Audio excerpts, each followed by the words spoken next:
मैंने आज तक किसी सप्लीमेंट को पकड़ के मशहूरी नहीं की, जबकि मुझे 50 लाख तक ऑफर हुए। क्यों? हम लोगों को पता ही नहीं है at what age supplement should be start.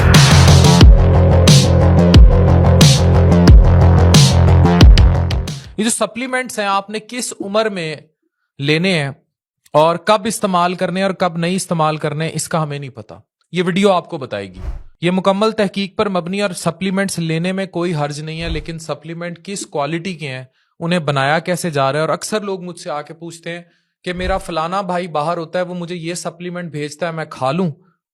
खा सकते हैं, लेकिन ये वीडियो देखने के बाद एक कंप्लीट मेडिकल गाइड होगी। ये बताएगी कि किस तरह सप्लीमेंट्स किस उम्र में कौन सा लेना चाहिए, और हर ग्रुप की अपनी अपनी एज ग्रुप की न्यूट्रिशनल रिक्वायरमेंट्स हैं, और ये वीडियो मर्द और औरतों दोनों के लिए।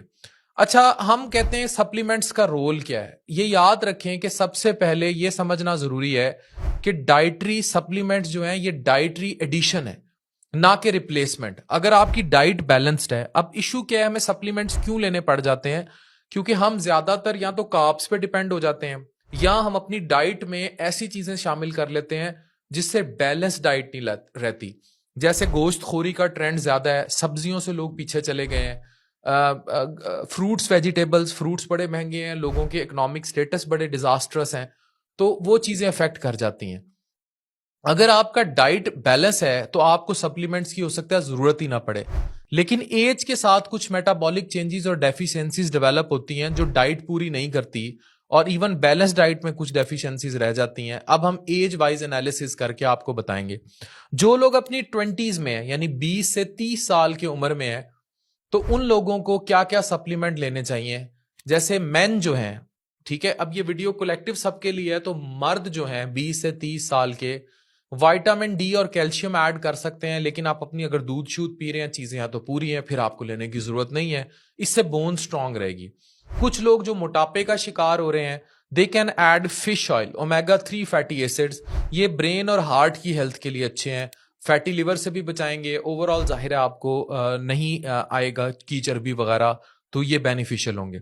जिंक और मैग्नीशियम, ये 20 से 30 साल के मर्दों के लिए बहुत अच्छे हैं। आपने देखा होगा अक्सर लोगों का स्पर्म काउंट का, या क्योंकि ये वो एज ग्रुप है जो रिप्रोडक्टिव है मर्द के लिए बड़ी, तो टेस्टोस्टेरोन बैलेंस के लिए जरूरी है। कुछ लोग जिम कर रहे होते हैं, एक्सरसाइज कर रहे होते हैं, और मसल रिकवरी के लिए। फिर प्रोटीन के सप्लीमेंट्स हैं। अगर डाइट में ले रहे हैं तो मुझे आज तक ये वे प्रोटीन और ये पावर शेक्स पीने की, इवन जिम वाले लड़कों की, मुझे समझ नहीं आई। अगर आपकी डाइट में प्रोटीन अच्छी है, आप गोश्त अच्छा खा लेते हैं, कीमा अच्छा खा लेते हैं मटन का, या आपकी ओवरऑल प्रोटीन सोर्सेज का आपको पता है और आप अच्छी ले रहे हैं, तो फिश अच्छी खा लेते हैं, दूध अच्छा पी लेते हैं, तो why you are taking supplements या 60-60 हजार के इंपोर्टेड डब्बे जिन पे आपके ट्रेनर्स आपको लगा देते हैं? क्यों भाई? अच्छा, अब औरतों पे आते हैं। वो खवातीन जो 20 से 30 साल के एज ग्रुप में है, इनका रिप्रोडक्टिव सिस्टम बड़ा एक्टिव होता है। पीरियड्स की वजह से इनकी हीमोग्लोबिन लो जा रही होती है, इनको आयरन, फॉलिक एसिड, B12 वगैरह की बहुत जरूरत होती है। फिर vitamin D and calcium bone strong रखने के लिए जरूरी है। बायोटिन और कोलेजन, ये वो उम्र होती है जिसमें औरत को स्किन, हेयर बड़ा इसकी फिक्र होती है, नेल्स की, तो ये तो 40s तक चलने चाहिए बायोटिन और कोलेजन वगैरह। और ओमेगा 3 फैटी एसिड्स, अगेन जो खवातीन मेरी बहनें वेट गेन कर रही हैं, उनको ये ऐड करने चाहिए। इस एज ग्रुप में फिजिकल एक्टिविटी ज्यादा होती है, बोन मास जो है वो बिल्ड होता है। औरतें जो प्रेगनेंसी प्लान कर रही हैं उनको तैयारी करनी चाहिए, स्पेशली उनको फॉलिक एसिड्स वगैरह ऐड करने चाहिए, वरना बच्चों में इवन बर्थ के डिफेक्ट्स तक रिपोर्ट हो सकते हैं। अब हम आ जाते हैं उस एज ग्रुप में जो 30 का है, यानी 30s, 31 से लेकर 39, जिस एज ग्रुप में मैं भी हूं। ये जो एज ग्रुप है ये बड़ा जरूरी है। मर्दों पे आते हैं 30 से 40 साल।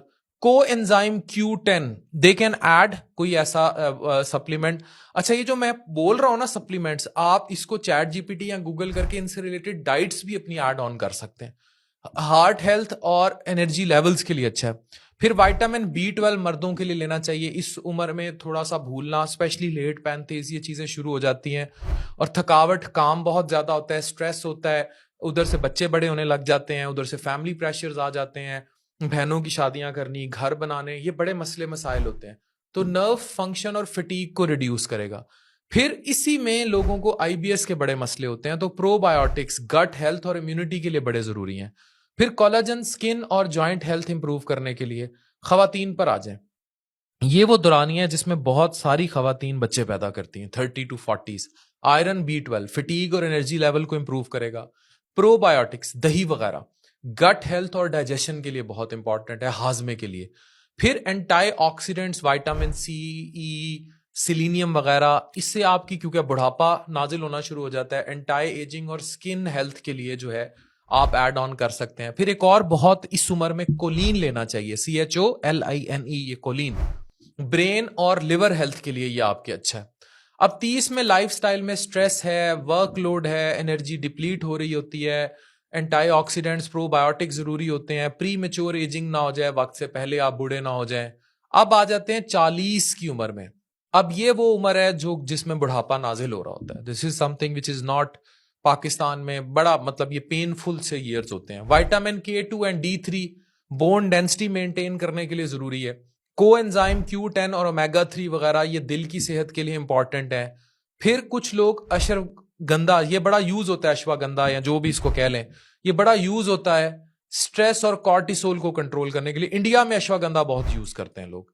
फिर एल कार्निटीन मेटाबॉलिज्म और एनर्जी बूस्ट के लिए जरूरी है।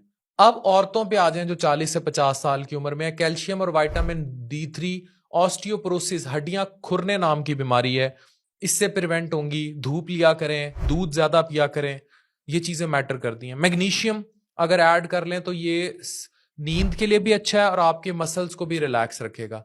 फिर बी कॉम्प्लेक्स जितने विटामिन हैं ब्रेन हेल्थ फटीग के लिए अच्छे हैं। अब मेंसेस के क्रैम्प्स, दर्दें, इवन मीनोपॉजल स्टेट आ रही होती है, तो इसमें इस चीज का बड़ा जोर है।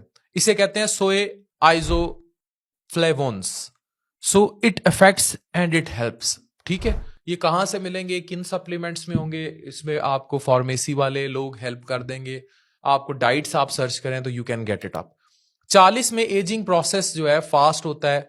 मर्दों को हार्ट और टेस्टोस्टेरोन पर फोकस करना चाहिए, जबकि खवातीन को हड्डियों की हेल्थ पर और मीनोपॉज के सिम्टम्स के लिए उनको बहुत ज़्यादा मीनोपॉजल सिम्टम्स आ जाते हैं, मूड स्विंग्स आ जाते हैं, चिड़चिड़ाहट, बदतमीज़ापन जो है वो ऐड ऑन हो सकता है। तो उस सब को कंट्रोल करने के लिए अपनी मीनोपॉजल स्टेट को बड़ा देखना होगा, और फिर वही जवानी फिर नहीं आने वाला सिनेरियो भी होता है। अब 50 साल के बाद जो है उन लोगों को क्या, मैन 50+ में मल्टीविटामिन लें, हायर B12 लें, D3 लें, जॉइंट हेल्थ के सप्लीमेंट्स लें, जैसे जो है ग्लूकोसामाइन, ये अक्सर जॉइंट्स की उनमें मिलता है, और कॉन्ड्राइटिन सल्फेट वगैरह या कॉन्ड्राइटिन वगैरह ये ले सकते हैं। उसके अलावा ओमेगा 3 कोएंजाइम Q10 ऐड करते हैं। जिंक और सेलेनियम ये भाई प्रोस्टेट की, गदूद की हेल्थ के लिए बहुत इंपॉर्टेंट है। खवातीन 50 साल से ऊपर calcium, vitamin D3, K2 add करें। कोलाजन एंड हाइलोनिक एसिड जो है ये स्किन और जॉइंट हेल्थ के लिए बेहतर है। आयरन ऐड कर सकते हैं। फिर फाइटोस्ट्रोजेंस नाम की चीज होती है मीनोपॉज के इफेक्ट्स को रिड्यूस करने के लिए, ये ऐड कर सकते हैं। और 50s बड़ा चैलेंज है, जोड़ों के दर्द, क्रॉनिक डिजीजेस, बीमारियां घेर सकती हैं। अब याद रखें कि सप्लीमेंट्स के बारे में कुछ मिथ हैं। सबको सप्लीमेंट्स लेने चाहिए नहीं, जिनकी जो अच्छी healthy diet plan, exercises follow कर रहे हैं उनके लिए जरूरी नहीं है। जो सिम्टम्स फील करते जाएं उसके अकॉर्डिंगली आप सप्लीमेंट्स ऐड कर सकते हैं। अगर एक सप्लीमेंट अच्छा है तो ज्यादा लेना बेहतर है, गलत बात। ओवरडोज हार्मफुल होती है सप्लीमेंट्स की। हर सप्लीमेंट हर एज ग्रुप के लिए नहीं है, नहीं, हर एज की अपनी नीड्स है, हमने बड़ी तफसील से आपको वीडियो में बता दिया। सप्लीमेंट्स तभी काम करते हैं जब सही टाइम, सही एज ग्रुप में लिया जाए और मुनासिब डाइट और बैलेंस लिया जाए। फाइनल एडवाइस यही है कि जिंदगी में अच्छा रहना है तो मुस्बत सोचना है। सप्लीमेंट्स ऐड ऑन हो सकते हैं, लेकिन अच्छी खुराक, सेहतमंद खुराक जिसमें सारा कॉम्बिनेशन शामिल हो, उसका मुतबादिल नहीं हो सकते। अच्छे लाइफस्टाइल और वर्जिश का मुतबादिल नहीं हो सकते। और जब भी सप्लीमेंट्स लें ट्रस्टेड सोर्स से लें। ये पाकिस्तान और इंडिया में बहुत ज़रूरी है, क्योंकि आपको पता है यहाँ बहुत सारी चीज़ों में हमें बहुत सारे मामला देखने पड़ते हैं। अगर ये वीडियो इन्फॉर्मेटिव लगी, आप इसको शेयर कीजिए, it will help you people. और अपनी उम्र, बढ़ती उम्र के साथ अपना ख्याल रखें। डॉक्टर अफान कैसर, साइनिंग ऑफ।